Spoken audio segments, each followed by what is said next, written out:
So, Jeremy, thanks for joining me here. Perhaps we could start by perhaps defining what emotional intelligence at work is. Sure. Well, basically, it does what it says on the can. In other words, we are very interested in applying emotional intelligence principles in the workplace. What emotional intelligence is really about understanding that all of our behaviours are driven by our emotions and our feelings and our beliefs. So that if you want to make changes to your behaviour, then you need to work at that level as well as at the behavioural level. And as businesses are, of course, basically lots of people doing lots of stuff, they're behaving all the time. If they want to be more successful, they want to behave differently. And I think one of the problems that some practitioners have is they try and just be behavioural, make behavioural interventions. And the problem with that is that the underlying emotions and feelings and beliefs stay the same. And they conspire, if you like, to make the person's behaviour revert back to how it was before. So we approach it on a much more holistic level. We certainly do look at behavioural stuff, but we also look at emotions and feelings and beliefs.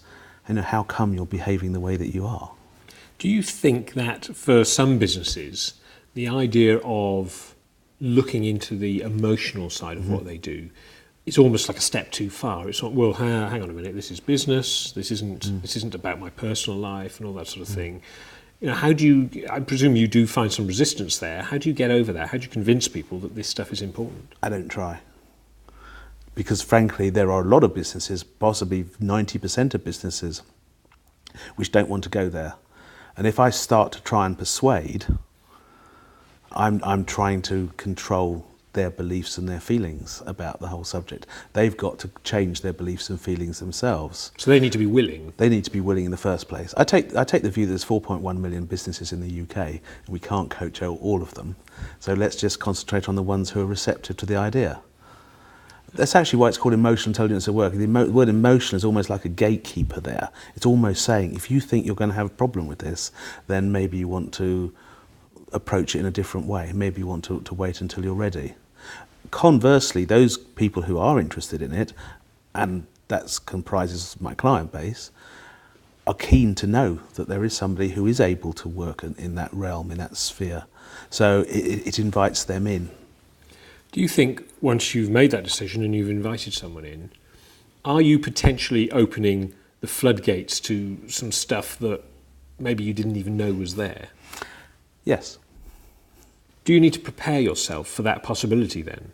As a coach, I have to be aware that it's likely that some of the stuff that's giving the client difficulties stems from a time in their life before they started the business or started working in the business.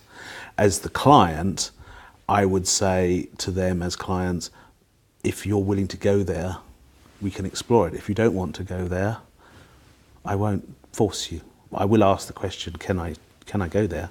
But if you say no, that's fine.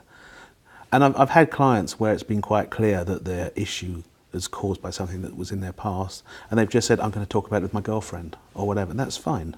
That's fine. My point is my concern is to get the shift, get the person to get the insight, the realisation, and how they process it is up to them really. Now your company, Emotional Intelligence at Work, obviously you're offering your services to other companies to try and look into these issues and try and clarify some of these issues for people. What would you say are the practical benefits, the return on investment, if you like? Yeah.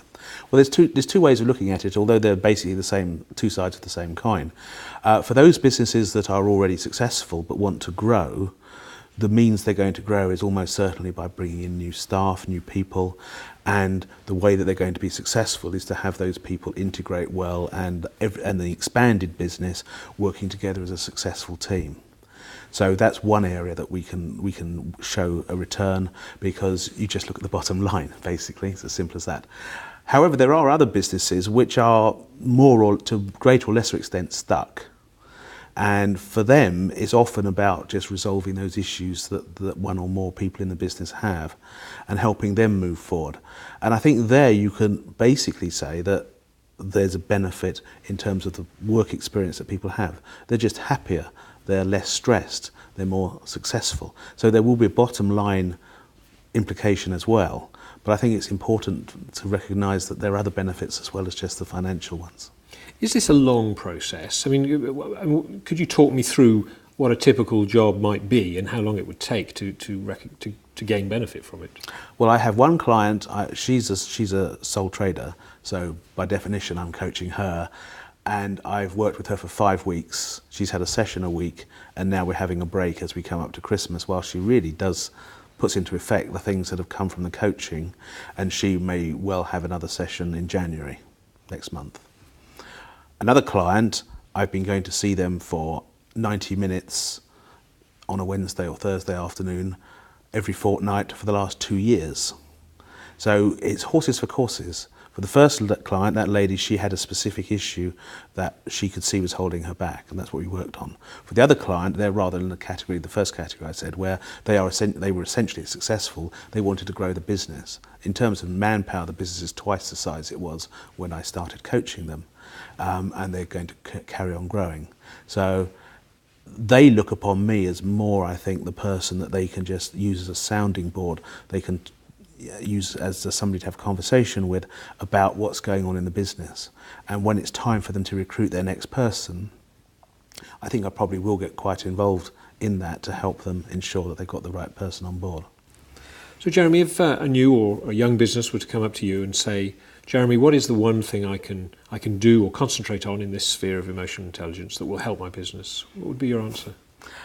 I think it would really be around being committed to taking the next step. So it's not just about being committed to the business as it is, but being willing to take that next step forward, because that's what holds a lot of people back.